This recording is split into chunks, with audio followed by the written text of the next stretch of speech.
ಎಲ್ಲಾ ಜಾತಿಯವರು ಶಿರಹಟ್ಟಿ ಮಠಕ್ಕೆ ನಡ್ಕೊಂಡ್ರ ಏನ್ ಆಗೋದಿಲ್ಲ ಅಂತ ಇದು ಅದು ಆಗುತ್ತ ಅನ್ನೋದು ಒಂದು ನಂಬಿಕೆ ಐತಲ್ಲ. ಈಕೆ ರಜಿಯಾ ಬೇಗಂ ನವನಗರದ ಹೆಣ್ಮಗಳು ತನ್ನ ಗಂಡ ಹೇಳ್ತಾಳ, ನೋಡ್ರಿ ಶಿರಹಟ್ಟಿ ಮಠಕ್ಕೆ ಹೋದ್ರ ಮಕ್ಳು ಅಕ್ಕವ ಎಲ್ಲ ಆಕೈತೆ ಅಂತಾರ, ಈ ಡಾಕ್ಟರ್ನ ಕೈ ಬಿಟ್ಬಿಡುನು, 15 ವರ್ಷ ಆತ್, ನನಗಂತೂ ಸಾಕಾಗೈತಿ, ಹೋಗಿ ಅಜ್ಜನ ಆಶೀರ್ವಾದ ತೆಗೆದುಕೊಂಡು ಬರುಣು ಅಂತಂದ್ರೆ, ಆಯ್ತು ನಡಿ ನೀನ್ ಇಚ್ಛಾ ಅಂತೇಳಿ ಪಾಪ ಯಜಮಾನ, ಆತನ ಹೆಸರು ಗೊತ್ತಿಲ್ಲ ನನಗ, ಬಟ್ ಅವ್ರ ನಂಬರ್ ಕೊಟ್ಟು ಹೋಗ್ಯಾರ, ನನ್ನ ಕಡೆ ಮೊಬೈಲ್ ನಂಬರ್ ಐತಿ, ಇಲ್ಲಿ ನವನಗರದಾಗ ಮನಿ ಮಾಡ್ಕೊಂಡದಾರ. ಇಬ್ರು ಶಿರಹಟ್ಟಿ ಮಠಕ್ಕೆ ಬಂದ್ರು. ಅಜ್ಜವ್ರು ಕುಂತಿದ್ರು ಉಚಿತ ಆಸನದ ಮೇಲೆ. ಈಗ ಇವ್ರ ಪೀಠಕ್ಕಾಗಿ 40 ವರ್ಷ ಆಯ್ತು. ಇದು 37 ವರ್ಷದ ಹಿಂದೆ ನಡೆದ ಘಟನೆ. ಆ ಹೆಣ್ಮಗಳು ಗಂಡನ ಕರ್ಕೊಂಡು ಬಂದು ನಮಸ್ಕಾರ ಮಾಡಿದ ಕೂಡ್ಲೆ, ಯಪ್ಪ ಮಕ್ಕಳಾಗಿಲ್ರಿ, ನಂಗ ಮಕ್ಕಳಾಗಿಲ್ಲ, ಊರಾಗ ಹೋಗಿ ಯಾರ್ಯಾರ ಮನಾಗ ತುಪ್ಪ ಏಟೇಟ್ ಸಿಗ್ತೈತಿ ಇಸ್ಕೊಂಬ, ಆಮೇಲೆ ಹೇಳ್ತೀನಿ ನಿನಗೆ. ಮಠದಾಗಿಂದ ಒಂದು ಡಬ್ಬಿ ಕೊಟ್ರು, ಖಾಲಿ ಡಬ್ಬಿನ. ಡಬ್ಬಿ 20 ಲೀಟರ್ ಹಿಡಿಯುವಟ ಡಬ್ಬಿ, ಅದು ತುಪ್ಪದ ಡಬ್ಬಿ. ಅದು ಅಡಿಗೆ ಮಾಡ ಹೆಣ್ಮಗಳ ತಿಳುವಳಿಕೆ ಇಲ್ಲ, ದಬಕ್ನ ಒಂದು ದೊಡ್ಡ ಡಬ್ಬಿ ತೊಗೊಂಬಂತ. ಅದು ಒಂದು ಡಬ್ಬಿ ತೊಗೊಂಬಂದ್ರೆ ಒಂದು ಸಣ್ಣದೊಂದು ಇಟ್ಟು ತೊಗೊಂಬರ್ಬೇಕಿಲ್ಲ. ಶಿರಹಟ್ಟಿ ಒಳಗೆ ಹೋಗಿ ಯಾರ್ಯಾರ ಮನಾಗ ತುಪ್ಪ ಕೊಡ್ತಾರ ತಗೊಂಡು ಬಾ ಅಂತಂದು ಕೂಡ್ಲೇನೆ, ಮಕ್ಕಳಾಗಿಲ್ಲ ಅಂತ ನಾ ಬಂದಿನಿ, ತುಪ್ಪಕ್ಕೆ ಕಳಿಸಿದ್ರಲ್ಲ ಇವ್ರು ಅಂತೇಳಿ ಹಾಕಿ, ಅಜ್ಜಾರು ಹೇಳ್ಯಾರ ತುಪ್ಪ ಕೊಡ್ರಿ, ಅಜ್ಜಾರು ಹೇಳ್ಯಾರ ತುಪ್ಪ ಕೊಡ್ರಿ ಅಂತ ಇದ್ರು ಇರ್ಬೇಕು ಬಿಡು ಅಂತೇಳಿ ಯಾರ್ಯಾರ ಮನಾಗ ಏಟೇಟ್ ತುಪ್ಪ ಐತಿ ಓಟು ಹಾಕಿದ್ವು. ಕನಿಷ್ಠ 10 ಲೀಟರ್ ತುಪ್ಪ ತಂದು ಇವ್ರ ಮುಂದೆ ಇಟ್ರು. ಇವ್ರ ಮುಂದೆ ಇಟ್ಟಂತ ಸಂದರ್ಭದೊಳಗೆ ಇದನ್ನ ಓಟು ಕುಡಿ, ನಿಂಗೆ ಮಕ್ಕಳು ಬೇಕಂದ್ರ ಅಂದ್ರು. 10 ಲೀಟರ್ ತುಪ್ಪ ಯಾರ ಕುಡಿತಾರ? ಇದು ಓಟು ತುಪ್ಪ ನೀ ಕುಡಿ, ನಿನಗೆ ಮಕ್ಕಳು ಬೇಕೋದಲ್ಲ, ಇದೆಲ್ಲ ತುಪ್ಪ ನೀ ಕುಡಿ. ಅಜ್ಜಾರಿ ಡಬ್ಬ್ಯಾಗ ಹಣಿಕೆರ ಹಾಕ್ರಿ ಅಂದ್ಲ ಆಕಿ.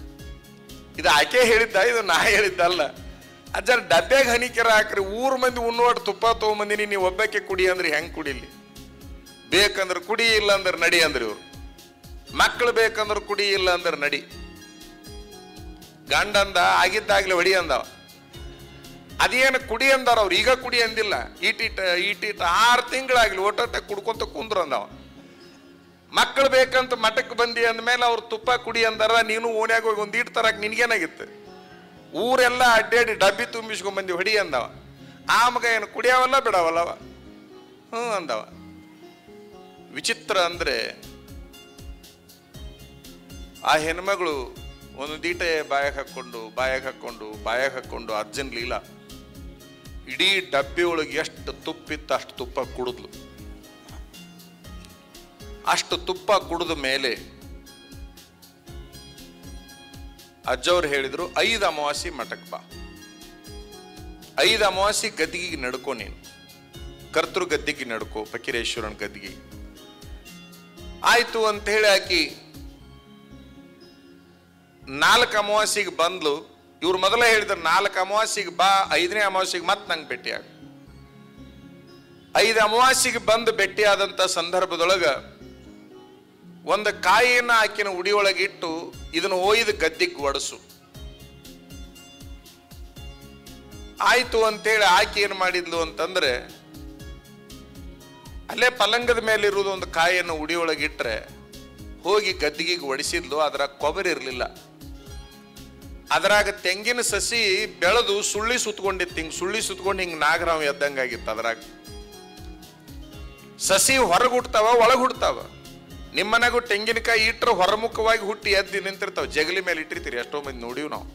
ಯಾರ ಸ್ವಾಮಿಗಳು ಬಂದ್ರೆ ಕೊಟ್ರಾತು, ಯಾವ್ದಾರ ಗುಡಿಯಾಗ ಹಚ್ಚಿದ್ರಾತ ಅಂತ ಇಟ್ಟಿರ್ತಿರ್ಲಿ. ಆ ಇಡೀ ಕಾಯಿ ತುಂಬಾ ಸಸಿ ಬೆಳೆದು ಬಿಟ್ಟಿತ್ತು. ಹಿಂಗ ಒಡೆದ ಕೂಡಲೇ ಬಿಚ್ಚಿ ಗಿಡನ ಎದ್ದು ನಿಂತಂಗಾತು. ಆಕಿಗೆ ವಿಚಿತ್ರ ಅನಿಸೋಯ್ತು. ಒಡೆದ ಕೂಡಲೇ ಕೊಬ್ಬರಿ ನೀರು ಬರೋದು ಬಿಟ್ಟು ಗಿಡ ಬಂತಲ್ಲ ಇದ್ರಾಗ ಅಂತ ಹೇಳಿ, ನೋಡ್ರಿ ಹೆಂಗಾತಂತೇಳಿ ಗಂಡ ಹೇಳ್ತಾಳ. ಅವಾಗ ಏನೈತೆ ಏನಂತೇಳಿ ಹೋಗಿ ಅಜ್ಜಾರ ಮುಂದೆ ಹೋಯ್ದು ಹಿಡಿದ್ರ, ಇದ್ರಾಗ ಸಸಿ ಆಗೈತಿ, ನಿನ್ನ ಹೊಟ್ಟೆಗೆ ಶಿಶು ಆಕೈತಿ, ಹೋಗು, ಅದ್ರ ಸೂಚನೆ ಅದು ಹಳ್ಳಿ ಬಿಟ್ಟೈತಿ, ಆಗ್ಲಿ ಎದ್ದು ಬಿಟ್ಟೈತಿ, ಹೋಗು. ಮುಂದೆ ಮತ್ತ 5 ತಿಂಗಳಿಗೆ ಮನೆಗೆ ಬಂದ್ಲು ನವನಗರಕ್ಕ. 2 ತಿಂಗಳ ನಂತರದಲ್ಲಿ ಆಕಿಗೆ ಮುಟ್ಟು ನಿಂದಿರ್ತದ. ನನಗೆ ಹಿಂಗ ಆಗೈತ್ರಿ ಅಂತಂದಾಗ ಅಜ್ಜನ ಆಶೀರ್ವಾದ ಆಗಿರ್ಬೇಕು ನಿನಗೆ. 3 ತಿಂಗಳಿಗೆ ಹೋಗಿ ಇಲ್ಲೇ ಯಾವುದೋ ಡಾಕ್ಟರ್ ಹೆಸರು ಹೇಳಿಲ್ಲ ಹೆಣ್ಮಗಳು, ನಂಗೆ ನೆನಪು ಹಾರೈತಿ. ಆಕೆಗೆ ಫ್ಯಾಮಿಲಿ ಡಾಕ್ಟರ್ ಅಂತ ಇರ್ತಾರಲ್ಲ, ಅಲ್ಲಿ ಹೋಗಿ ನೋಡ್ರಿ ನನಗೆ ಹಿಂಗಾಗೈತಿ ಅಂದಾಗ ಒಂದು ಸಾರಿ ಹೇಳಿದ್ರೆ ತಿಳಿಯಂಗಿಲ್ಲ ನಿನಗ, ಮಕ್ಕಳಾಗಂಗಿಲ್ಲ ಅಂತೇಳಿ ನಿಂತೈತೆ ಅಂತ ಬಂದಿಯಲ್ಲ. ಮುಟ್ಟು ನಿಂತಿರ್ಬೇಕು, ವಯಸ್ಸಾದ ಮೇಲೆ ಮುಟ್ಟು ನಿಲ್ತಾವ. ಹಂಗ ಆ ನಿಂತಿದ್ದೆಲ್ಲ ಮಕ್ಕಳಾಗೋ ಸಲುವಾಗಿ ಅಂತಲ್ಲ, ನಡಿ ನಡಿ ಆ ಕಡೆ ಅಂತೇಳಿ ಜಬರಿಸಿದ್ರು. ಇಲ್ರಿ ನಂಗೆ ವಾಂತಿ ಆಗಕತ್ತೈತಿ, ನನಗೆ ಹಂಗೆ ಆಗಕತ್ತೈತಿ ಎಲ್ಲ ಹೇಳಿದ್ರೆ ಡಾಕ್ಟರ್ ಜಬರಿಸಿದ್ರು. ಆಕಿ ಡಾಕ್ಟರ್ನ ಜಬರಿಸಿದ್ಲು. ಒಂದು ಸಾರಿ ಸ್ಕ್ಯಾನ್ ಮಾಡ್ಬೇಕು ನೀವು. ನಾವೇನು ಪುಗ್ಸೆಟ್ಟಿ ಬಂದಿಲ್ಲ, ಇಲ್ಲಿ ಕಾಯಂ ನಿಮ್ಮ ಹತ್ರ 15 ವರ್ಷದಿಂದ ಬಂದಿವಿ, ಸ್ಕ್ಯಾನ್ ಮಾಡ್ಬೇಕು. ಅಜ್ಜರ ಆಶೀರ್ವಾದ ಮಾಡ್ಯಾರ ನಮಗೆ. ಅವ ಸ್ಕ್ಯಾನ್ ಮಾಡಿ ಸ್ಕ್ಯಾನ್ ರಿಪೋರ್ಟ್ ಕೊಟ್ಟ ತಗೊಂಡು ಹೋಗಿದ್ದೀನಿ. ಯಾವ ಡಾಕ್ಟ್ರಿಗೆ ತೋರಿಸು, ಏನು ಎಲ್ಲೋ ನಡಿ. ವಿಚಿತ್ರ ಅಂದ್ರೆ 8 ತಿಂಗಳಾತು. 3ನೇ ಸರಿ ಡಾಕ್ಟರ್ ಕಡೆಗೆ ಹೋದ್ಲಾಕಿ.